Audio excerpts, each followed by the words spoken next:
তোমরা যারা ক্যালকাটা ইউনিভার্সিটির আন্ডারে 7 সেমিস্টার ইতিহাস অনার্স কোর্সের ছাত্রছাত্রী আছো, তোমাদের জন্য আজকে ক্লাস খুবই গুরুত্বপূর্ণ। আজকে ক্লাসে তোমাদের ডিএসসিসি 17 পেপার অর্থাৎ হিস্ট্রি অফ বেঙ্গল 1757 থেকে 1905 এই পেপারের দুটি গুরুত্বপূর্ণ 20 নম্বরের প্রশ্নের উত্তর নিয়ে আলোচনা করব। প্রথম প্রশ্ন, আজকে ক্লাসের প্রথম প্রশ্ন যেটা থাকছে, সিরাজদৌলা ও ইংরেজ ইস্ট ইন্ডিয়া কোম্পানির মধ্যে সংঘাতের মূল কারণগুলি আলোচনা করো। মোস্ট ইম্পর্টেন্ট প্রশ্ন। কিভাবে প্রশ্নের উত্তর লিখবে দেখে নাও। প্রথমে ইন্ট্রোডাকশান অর্থাৎ ভূমিকা। 1756 খ্রিস্টাব্দে নবাব আলীবর্দী খাঁর মৃত্যুর পর তার প্রিয় দৌহিত্র সিরাজদৌলা মাত্র 23 বছর বয়সে বাংলার সিংহাসন আরোহণ করে। সিংহাসনে বসার পর থেকেই বাংলার তরুণ নবাবের সঙ্গে ব্রিটিশ ইস্ট ইন্ডিয়া কোম্পানির সম্পর্কের দ্রুত অবনতি হতে শুরু করে, যার চূড়ান্ত ও মর্মান্তিক পরিণতি ছিল 1757 খ্রিস্টাব্দের ঐতিহাসিক পলাশির যুদ্ধ। এই সংঘাত কোনো আকস্মিক ঘটনা বা নিছক ভুল বোঝাবুঝি ছিল না, বরং তা ছিল বাংলার স্বাধীন নবাবের সার্বভৌম ক্ষমতার সঙ্গে একটি উচ্চাকাঙ্ক্ষী ও সর্বগ্রাসী বিদেশি বণিক শক্তির রাজনৈতিক ও অর্থনৈতিক স্বার্থের এক দীর্ঘস্থায়ী দ্বন্দ্বের অবশ্যম্ভাবী ফল। এবার দেখো, সিরাজদৌলা ও ইংরেজ ইস্ট ইন্ডিয়া কোম্পানির মধ্যে সংঘাতের মূল কারণসমূহ, এই প্রশ্নটা আলোচনা করব।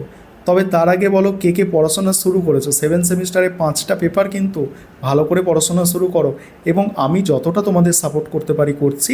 তোমরা প্রশ্ন উত্তরগুলো এখান থেকে কালেক্ট করবে ইউটিউব থেকে। এবং আরেকটা বিষয় তোমাদের বলি, তোমাদের জন্য স্টাডি মেটেরিয়াল কিন্তু রেডি 5টা পেপারে। তোমরা যদি কেউ স্টাডি মেটেরিয়াল পারচেস করতে চাও, অবশ্যই তোমরা স্ক্রিনে দেওয়া নম্বরে যোগাযোগ করে 5টা পেপারের টোটাল সাজেশান প্লাস উত্তর এর পিডিএফ তোমরা কিন্তু কালেক্ট করতে পারো, অর্থাৎ তোমরা কিনে নিতে পারো। যাই হোক, দেখো, দস্তকের অপব্যবহার, প্রথম পয়েন্ট এটা। 1717 খ্রিস্টাব্দে মুঘল সম্রাট ফারুকসিয়ারের ফরমান অনুযায়ী ইংরেজ কোম্পানি বার্ষিক মাত্র 3000 টাকার বিনিময়ে বাংলায় বিনা শুল্কে বাণিজ্য করার অধিকার বা দস্তক লাভ করেছিল। এই অধিকার ছিল কেবল কোম্পানির নিজস্ব বাণিজ্যের জন্য, কিন্তু কোম্পানির দুর্নীতিগ্রস্ত কর্মচারীরা নিজেদের লাভজনক ব্যক্তিগত বাণিজ্যেও বেআইনিভাবে এই দস্তকের যথেচ্ছ ব্যবহার শুরু করে।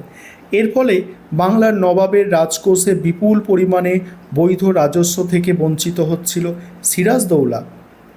সিরাজদৌলা বাংলার অর্থনীতি রক্ষার স্বার্থে এই বেআইনি শুল্ক, ফাঁকি ও দুর্নীতি কঠোরভাবে বন্ধ করার নির্দেশ দিলে কোম্পানির সঙ্গে তার রাজনৈতিক সংঘাত অনিবার্য হয়ে ওঠে। তারপর হচ্ছে কলকাতার দুর্গ নির্মাণ ও পরিবর্ধন। দাক্ষিণাত্যে চলমান ইঙ্গো ফরাসি দ্বন্দ্বের অজুহাত দেখে ইংরেজ কোম্পানি নবাবের বিনা অনুমতিতেই কলকাতায় তাদের ফোর্ট উইলিয়াম দুর্গের সংস্কার ও পরিবর্ধন শুরু করেন এবং দুর্গের সামরিক শক্তি বৃদ্ধি করতে থাকে। সিরাজদৌলা বাংলার সার্বভৌম শাসক হিসাবে ইংরেজ ও ফরাসি উভয় পক্ষেই এই বেআইনি দুর্গ নির্মাণ বন্ধ করার নির্দেশ দেয়। ফরাসি বণিকরা নবাবের নির্দেশ মেনে চন্দননগরে দুর্গ নির্মাণ তাৎক্ষণিকভাবে বন্ধ করলেও ইংরেজরা অত্যন্ত ঔদ্ধত্যের সঙ্গে নবাবের নির্দেশ অমান্য করে। কোনো স্বাধীন রাষ্ট্রে বিদেশি বণিকের এই সামরিক আস্ফলন ছিল নবাবের সার্বভৌমতার প্রতি এক চরম সংঘাত। তারপর হচ্ছে কৃষ্ণদাসকে আশ্রয় দান। এখানে কি বলা হচ্ছে দেখো, কৃষ্ণদাসকে আশ্রয় দান। ঢাকার শাসনকর্তা রাজবল্লভ বিপুল পরিমাণে সরকারি রাজস্ব আত্মসাৎ করেছিল। নবাব তার কাছে হিসাব তলব করলে তিনি তার পুত্র কৃষ্ণদাসকে প্রচুর ধন সম্পদ সহ সপরিবারে কলকাতায় ইংরেজদের আশ্রয়ে পাঠিয়ে দেন। সিরাজদৌলা তার রাজ্যের একজন পলাতক অর্থনৈতিক অপরাধীকে অবিলম্বে ফেরত পাঠানোর জন্য কোম্পানির গভর্নর রাজার ড্রেকের কাছে নির্দেশ পাঠায়, কিন্তু ইংরেজ গভর্নর ড্রেক নবাবের সেই নির্দেশ সম্পূর্ণভাবে উপেক্ষা করেন এবং নবাবের বিদেশে দূত নারায়ণ সিংহকে চরম অপমান করে কলকাতা থেকে তাড়িয়ে দেয়।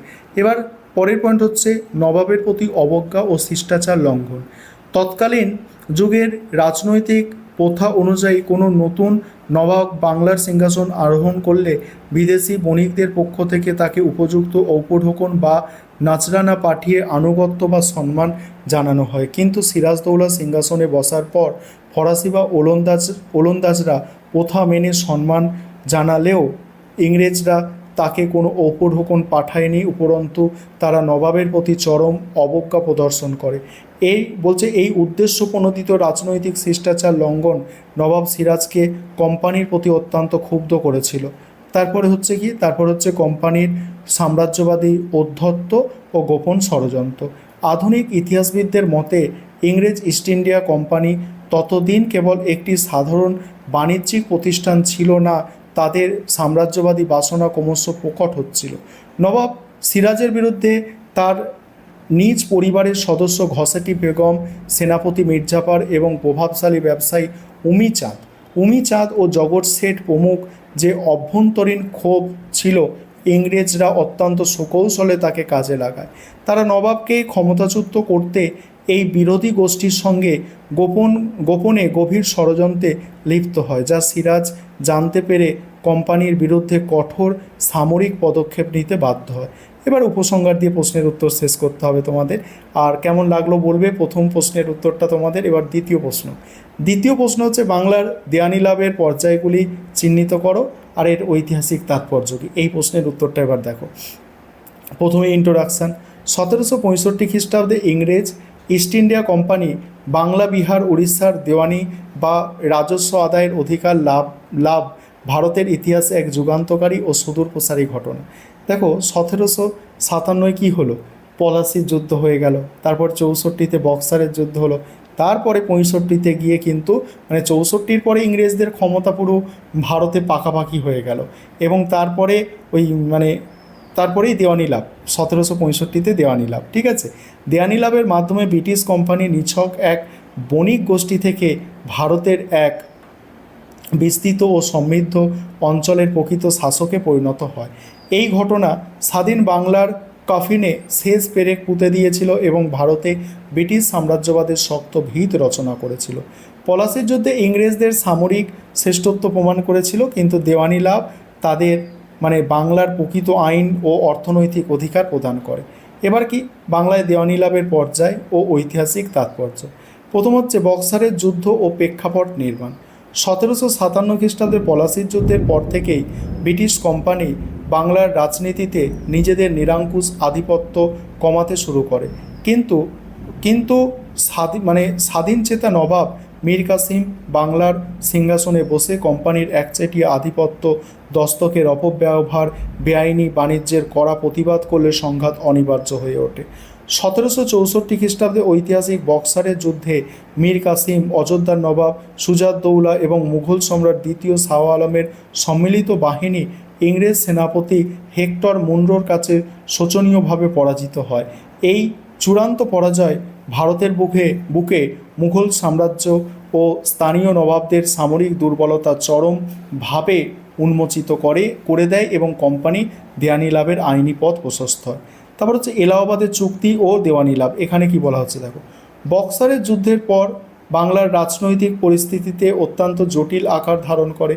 এই সংকটের মুহূর্তে 1765 খ্রিস্টাব্দে রবার্ট ক্লাইভ দ্বিতীয়বারের জন্য বাংলার গভর্নর হয়ে ভারতে আসেন। তিনি অত্যন্ত সুকৌশলে ও রাজনৈতিক দূরদর্শিতার সঙ্গে মুঘল সম্রাট দ্বিতীয় শাহ আলমের দুর্বলতার সুযোগ নেয়। 1765 খ্রিস্টাব্দে 12ই আগস্ট ক্লাইভ এবং সম্রাটের মধ্যে এলাহাবাদের প্রথম চুক্তি স্বাক্ষরিত হয়। আর এই চুক্তি অনুযায়ী মুঘল সম্রাট বার্ষিক 26 লক্ষ টাকা এবং কোম্পানির সুরক্ষার বিনিময়ে ইংরেজ ইস্ট ইন্ডিয়া কোম্পানিকে বাংলা, বিহার, উড়িষ্যার দেওয়ানি বা রাজস্ব আদায়ের চিরস্থায়ী আইনি অধিকার প্রদান করে। অন্যদিকে বাংলার নাবালক নবাব নজমউদ্দৌলাকে নিজামত বা প্রশাসনিক ব্যয়ের জন্য বার্ষিক 53 লক্ষ টাকার নির্দিষ্ট করে দেওয়া হয়। তারপরে কি আছে দেখো, তারপর হচ্ছে আইনি স্বীকৃতি ও রাজনৈতিক ক্ষমতার উত্থান। পয়েন্টটা দেখে নাও। দ্বৈত শাসন ব্যবস্থা প্রবর্তন, এটাও ভালো পয়েন্ট। কীভাবে লেখা আছে দেখো, বাচ্চাদের মতো লিখলে হবে না অনার্সে, ঠিক আছে। দেওয়ানি অধিকার পেয়ে ক্লাইভ বাংলার এক অভিনব শাসনতন্ত্র কায়েম করেন। যা ইতিহাসে দ্বৈত শাসন ব্যবস্থা নামে পরিচিত। এই ব্যবস্থায় কোম্পানির হাতে আসে অর্থনৈতিক ও সামরিক ক্ষমতা, কিন্তু তাদের কোনো প্রশাসনিক দায়বদ্ধতা ছিল না। অন্যদিকে বাংলার নবাবের হাতে থাকে আইন শৃঙ্খলা রক্ষার দায়িত্ব, কিন্তু তার কোনো নিজস্ব আয় বা সরকারি ক্ষমতা ছিল না।